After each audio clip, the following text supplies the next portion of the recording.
দুঃসংবাদ রয়েছে অনার্স ভর্তিচ্ছু শিক্ষার্থীদের জন্য। বদলে যাচ্ছে জাতীয় বিশ্ববিদ্যালয় পরীক্ষার প্রশ্নের ধরন। অবশ্যই বদলে সহজ হবে না, কঠিন হচ্ছে।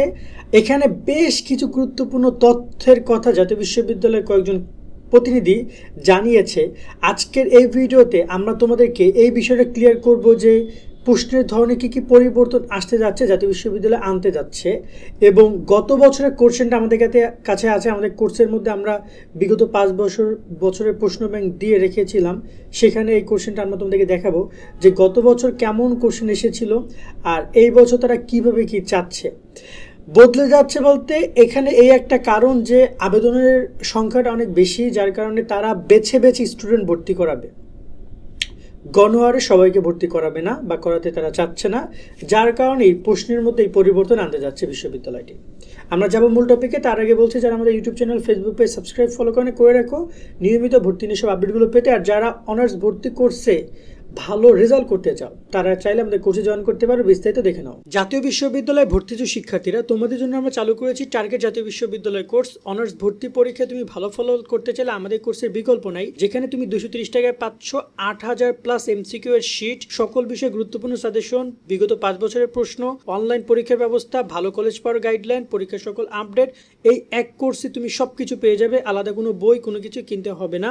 অলরেডি আমাদের কোর্সে যুক্ত হয়েছে কয়েক হাজার শিক্ষার্থী। তুমিও আজকে যুক্ত হয়ে যাও আমাদের এই কোর্সে এবং শুরু করে দাও ভালো পরীক্ষা দেওয়ার প্রস্তুতি। কোর্সে যুক্ত হতে এই নাম্বারে বিকাশ বা নগদ থেকে 230 টাকা সেন্ড মানি করে আমাদেরকে হোয়াটসঅ্যাপে মেসেজ করে আমরা কোর্স লিঙ্ক তোমাকে দিয়ে দিচ্ছি। বিস্তারিত কমেন্ট এবং ডিসক্রিপশনে দিয়ে দেওয়া হলো। আশা করি তুমি বিস্তারিত দেখেছো। চাইলে কোর্সে জয়েন হয়ে শিটগুলো কালেক্ট করতে পারো। আমরা প্রায় 8 থেকে 10,000 এমসিকিউ দিচ্ছি তোমাদেরকে, যে গ্রুপের স্টুডেন্ট হও না কেন। মানবিক হলে একটু বেশি পাবা। এই এমসিকিউগুলো তুমি কমপ্লিট করে যাবা। আমরা অনলাইন এক্সাম দিচ্ছি, এক্সামগুলো দিবা। আশা করি বেশ ভালো একটা প্রস্তুতি নিয়ে তুমি পরীক্ষা নিয়ে যেতে পারবা।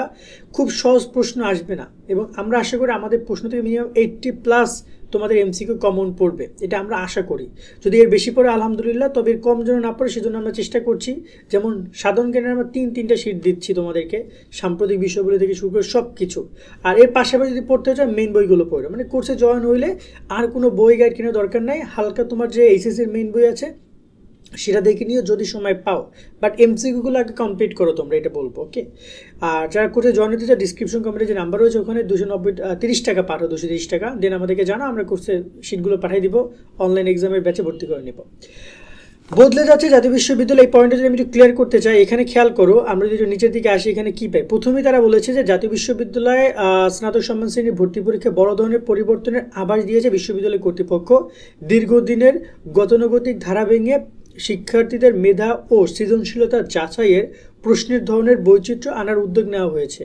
বুঝো, মেধা এবং সৃজনশীলতা যাচাই করবে তারা, যার কারণে ওই ধরনের কোশ্চেন আসবে, সৃজনশীল কোশ্চেন আসবে বা মেধাভিত্তিক কোশ্চেন আসবে। একটা সিম্পল টপিক থেকে কোশ্চেন আসবে না, একটু ঘুরাই বাঁচায় কোশ্চেনটা করবে, ঠিক আছে? বাট টপিক সেমই থাকবে, বাট দেখা যায় এখন অ্যান্সার থেকে কোশ্চেন করবে, বা কোশ্চেন তো আগে আসতো, বাট এখন অ্যান্সার থেকে কোশ্চেন করবে।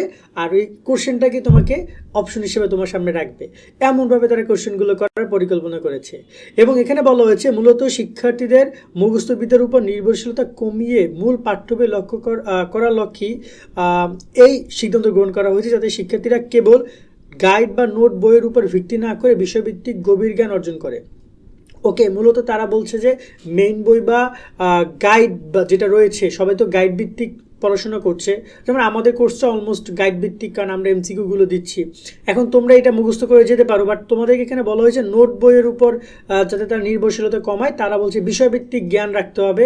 ধরো যে একটা টপিক, যেমন ধরো তোমাদের কি রয়েছে, তোমাদের অপরিচিতা রয়েছে, তোমাদের রেইনকোট রয়েছে। এখন রেইনকোটের শুধু এমসিকিউ পড়ে গেলে হবে না, রেইনকোট সম্পর্কেও তোমাদের ভালো নলেজ থাকতে হবে, দেন তুমি অ্যান্সার করতে পারবা। এবং আরও বেশ কিছু বলেছে যে এখানে ডেইলি ক্যাম্পাসকে পরীক্ষা কমিটির এক সদস্য বলেছেন যে আমরা দীর্ঘদিন ধরে লক্ষ্য করছি শিক্ষার্থীরা কেবল বিগত বছরের প্রশ্ন সমাধান বা গাইড বইয়ের কিছু গতানুগতিক তথ্য মুখস্থ করে পরীক্ষায় অংশ নেয়। এতে করে তাদের প্রকৃত মেধা যাচাই করা সম্ভব হয় না। এই সীমাবদ্ধতা কাটিয়ে উঠতে উপাচার্য নির্দেশনা আমরা প্রশ্নের ধরনের ক্রিয়েটিভিটি বা সৃজনশীলতাকে প্রাধান্য দিচ্ছি। আমাদের মূল লক্ষ্য হলো এমন একটি পরীক্ষার পদ্ধতি দাঁড় করানো যেখানে একজন শিক্ষার্থীকে পাঠ্য বইয়ের মূল বিষয়বস্তু বুঝতে হবে। আমরা চাই শিক্ষার্থী কেবল পাশের জন্য নয়, বরং গভীর পড়াশোনার করে নিজের যোগ্যতা আসন নিশ্চিত করুক। সো এই বিষয়ে তারা বলছে, তারা মূলত হারে ভর্তি নিতে চাচ্ছে না, তারা চাচ্ছে যে মূল্যায়ন করুক। এটা জাতীয় বিশ্ববিদ্যালয়ের জন্য অত্যন্ত ক্ষতিকর একটা সিদ্ধান্ত। কেননা আসন সংখ্যা 4.5 লাখ, যদি প্রশ্ন টাফ করে অনেকে পাশ করতে পারবে না। তো অনেক কলেজে কিন্তু আসন ফাঁকা থাকবে সেখানে। মানে বোঝো তুমি যে একটা যদি ওখানে আসন ফাঁকা থাকে, মানে 4 বছরে ওইখানে কেউ কিন্তু ভর্তি হতে পারবে না, বা 4 বছরই ফাঁকা থাকছে। তো তারা এই জায়গায় সিদ্ধান্তটা এইভাবে নিচ্ছে যে তারা চাচ্ছে মূল্যায়ন করে নিতে, তাতে কলেজের কোনো ক্ষয়ক্ষতি হোক কিনা সেটা তাদের ম্যাটার করে না। ঠিক আছে, আরও অনেক কথাবার্তা বলেছে এবং এখানে প্রশ্নের ধরন নিয়ে যদি তোমরা জানো না তারা জেনে নাও। বাংলায় 20 নাম্বার, ইংরেজিতে 20, সাধারণ জ্ঞানে 20 নাম্বার পরীক্ষা হবে। আর প্রত্যেক উচ্চ মাধ্যমিক শাখা থেকে 40 নম্বরের টোটাল 100 নম্বরের পরীক্ষা হবে এবং 35 নম্বর হচ্ছে তোমার পাস। ওকে, এছাড়া তোমার এইচএসসি থেকে তোমাদের এসএসসি থেকে 60 মার্কের পরীক্ষা আসবে। এই যে দেখতে পাচ্ছ 40% এবং 60%, মানে 40 এবং 60 নম্বর আসবে তোমার এসএসসি এবং ইন্টারমিডিয়েট এইচএসসি পরীক্ষা থেকে। আর আসন সংখ্যা হচ্ছে টোটাল তোমার 881টা কলেজ, যার মধ্যে আসন সংখ্যা আছে 4,34,285টি। তার মানে মিনিমাম কিন্তু ভালো একটা সংখ্যক শিক্ষার্থী পাশ করার কথা ছিল, কিন্তু সেই শিক্ষার্থীরা কিন্তু পাস, যদি এবছর প্রশ্ন কঠিন করে পাস করে কিন্তু টাফ হয়ে যেতে পারে। তাই পড়ালেখা করে। আর গত বছর কোর্সটা আমি তোমাদেরকে দেখিয়ে দিই। এটা হচ্ছে আমাদের গত বছরের শীট। তো গত বছরের শীটে আমরা এখানে তোমার দেখতে পাচ্ছ কমল বন, এখানে খুব সহজ কোশ্চেন করেছে। সোনাতরি দিয়ে কোশ্চেন করেছে প্রায় 2-3টা। 18 বছর বয়স ছিল, একদম খুব টাফ কোশ্চেন করে নাই। ঠিক আছে, পারিবারিক শব্দ ছিল মানে, এবং ইংরেজির ক্ষেত্রেও খুব বেশি কঠিন কোশ্চেন করে না। লিটারেচার, প্রিপোজিশন, ভার্ব থেকে অনেক কোশ্চেন এসেছে। এবং তোমাদের যদি কথা বলি সাধারণ জ্ঞানের কথা, যদি বলি সাধারণ জ্ঞানে জাতীয় বিশ্ববিদ্যালয় কবে প্রতিষ্ঠিত হয়, তারপরে এই এমন ইজি কোশ্চেন এসেছে, জাতীয় পতাকা ডিজাইনার কে, তারপর হচ্ছে যে তোমার সদস্যপদ কবে লাভ করে, গণপ্রজাতন্ত্রী বাংলাদেশ সরকার কবে গঠিত হয়, তারপর হচ্ছে তোমাদের জাতীয় দিবস কবে, মানে এমন কোশ্চেন এসেছে। বাংলাদেশের জাতীয় দিবস কোনটি এটা কে না জানে, আমাকে বুঝাই বলো। সো এই কোশ্চেনগুলো তারা করেছে। জাতীয় বিশ্ববিদ্যালয় কবে প্রতিষ্ঠিত হয়, তো মানে সালের প্রশ্ন অনেক এসেছে। তো খুব বেশি টাফ কোশ্চেন কিন্তু করে না, কিন্তু এই বছর হয়তো প্রশ্নের রং পরিবর্তন হইতে পারে কিছুটা। সো এই হচ্ছে কথা, সুন্দর করে পড়ালেখা করো। আমি এখানে আমাদের কোর্সের স্টুডেন্ট যারা আছো, যারা হতাশ হচ্ছ, এই ব্যাপারটা আমি একটু ক্লিয়ার করতে চাই। দেখো, তোমরা তোমাদের জায়গা থেকে প্রস্তুতি নিতে থাকো, এমসিকিউগুলো ভালো করে পড়ো। তবে তোমরা তোমাদের মেইন বইয়ের টুকটাক একটু দেখে যাও, মেইন বইয়ের মূল ভার্ব কী, লেখক পরিচিতি কী, একটা তোমার টপিকে কী বলেছে, কী বলেছে তারা একটা টপিকে, একটা পয়েন্টে, সেগুলো দেখে যাও। বিশেষ করে বাংলা, বিশেষ করে গ্রুপ সাবজেক্ট যেগুলোতে মেইন বইয়ের একটা পার্ট রয়েছে, যেমন তোমার গ্রামার পার্ট, মানে বাংলা দ্বিতীয় পত্রের ব্যাকরণ পার্টে মেইন বই খুব বেশি ফোকাস দরকার নেই, ওইখানে তোমরা যেভাবে পড়ো।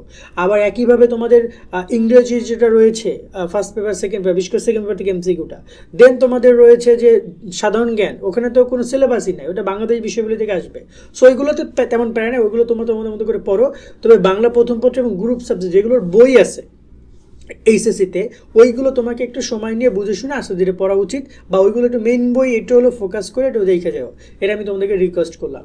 তো এই হচ্ছে সম্পূর্ণ বিষয়গুলো। আমি আজকের মতো এখানে বিদায় নিচ্ছি। যারা কোর্সে জয়েন হয়ে শিটগুলো কালেক্ট করে পড়ালেখা করতে চাও, তারা চাইলে কোর্সে জয়েন হতে পারো। বিস্তারিত দিয়ে রাখছি আমরা ডিসক্রিপশন কমেন্টে। আল্লাহ হাফেজ।